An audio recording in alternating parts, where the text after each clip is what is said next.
So this is the 6th lecture for single phase transformer. Here the heading shows the referred values. Now this one is very important and significant to calculate different parameters as well the performance analysis of any transformer.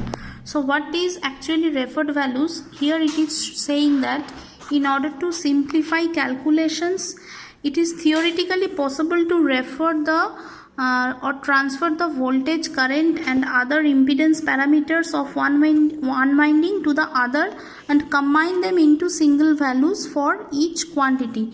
Now here you just try to understand with reference to the last lecture that already we have said that primary windings as well the secondary windings can be represented as series combination of R1, R2, X1, X2. These are the parametric representations of the windings. Now, another thing you have to understand that if we represent the transformer with different parameters and if we try to add say R1 and R2 together, it is not actually possible because there is some disconnection present in between. Disconnection means the magnetic core separates the two windings. Two windings are not practically or physically connected with each other. But for mathematical calculation, what should be the total amount of loss present or what is the maximum possible efficiency, how the parameter values are coming, for which we actually need to add the quantities together. Adding of the resistances means as the windings are say connected in series, so we can say that it is primarily from the previous figure or previous representation, it is not possible to add R1 directly with R2. Why? Because of the magnetic core present in between and because of the turns ratio, because the primary side parameters and secondary side parameters are not actually same. The voltage and current in the both side changes but the power remains same. So that is why the referred values are very important to make the calculation simpler, and it is only possible in theory. In practical cases it is never possible to join together the windings because that is not actually the transformer operation. In case of practical transformer, always we should remember that there should not be any physical connection between the two windings, but for theoretical calculations we should add the parameters together, and for which we have to understand and discuss in detail how we refer the values from one side to another. Now say there are two possibilities. Obviously you can understand that either all the quantities can be referred from the secondary side to the primary side, or all the quantities from the primary side can be referred to the secondary side. So if say for example the resistance of secondary winding R2 we want to refer to the primary side, say, so R2 is a parameter which is initially present in the secondary side. Now for calculation purpose, if we try to represent the R2 in primary side, then what we have to do? Suppose that R2 prime is the resistance of the secondary winding referred or reflected to the primary winding. We are now actually assuming that R2 prime is the quantity which is the resistance referred to the primary side, which should not be equal to the R2. How this adjustment is made? Now you see here that this reflected resistance R2 prime should produce the same effect in the primary as R2 produce in the secondary. Then only it is possible to reflect. Otherwise, if the overall effect changes, then this reflection cannot be possible. So that is why you have to first assure that R2 prime, which we try to refer from secondary to primary, should produce the same effect as R2 produce in the secondary winding originally. So therefore the power consumed by R2 prime when carrying the primary current should be equal to the power consumed by R2 due to the secondary current.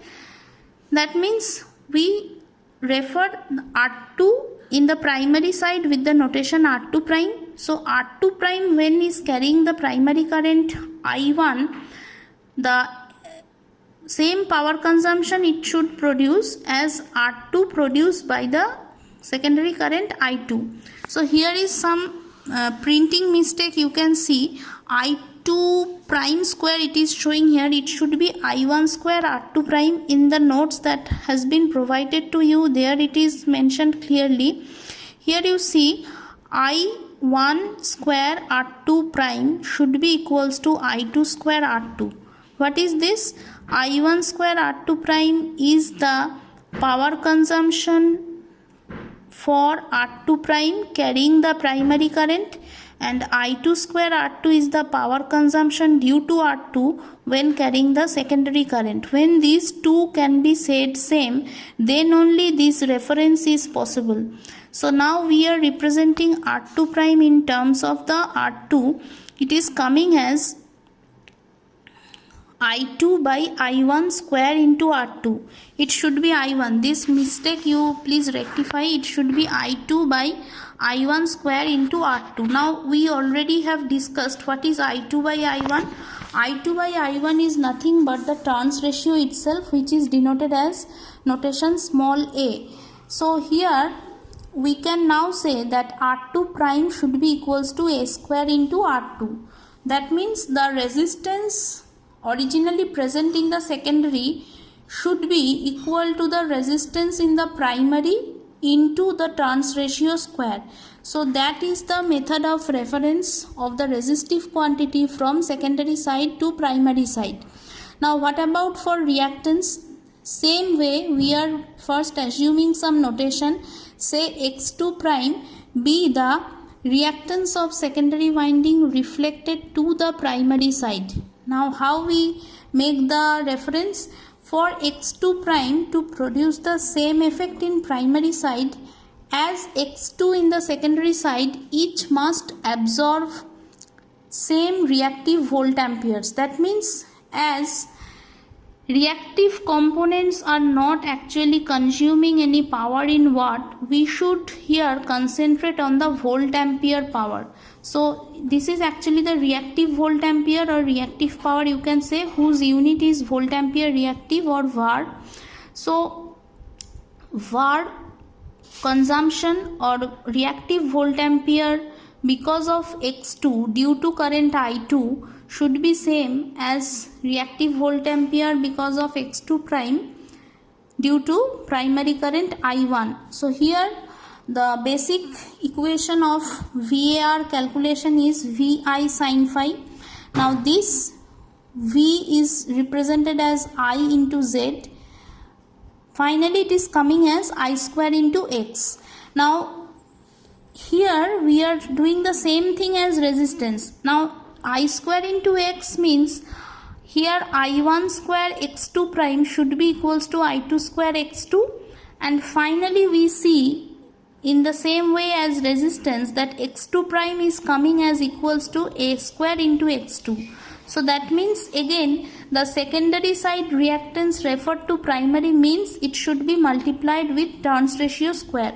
So let RE1, XE1 and ZE1 represent the effective resistance, effective reactance and effective impedance respectively of the whole transformer referred to the primary. Then how we write it mathematically? That RE1 should be equals to R1 plus R2 dash or R2 prime, which is coming as equals to R1 plus A square into R2. Similarly XE1 should be equals to X1 plus X2 prime, which is coming as X1 plus A square into X2, and ZE1, which is the impedance of the transformer referred to primary. So ZE1 can be written as Z1 plus Z2 prime. So it is now represented as the Z1 plus A square Z2. What is Z1? Z1 is the original impedance of the primary winding itself, and Z2 into A square representing the secondary winding impedance referred to primary. And another representation of ZE1 is under root RE1 square plus XE1 square. So now Another thing that present in the secondary side is the load impedance. So load impedance ZL referred to primary is also A square into ZL. That means from this discussion it is clear that any quantity with unit ohm from secondary to primary should be multiplied with A square. Any quantity in ohm should be multiplied with A square, otherwise the reference becomes erroneous. So for actual calculation, all the quantities should be adjusted with the multiplication of A square. A is the turns ratio, that is the primary is to secondary turns or primary voltage is to secondary voltage.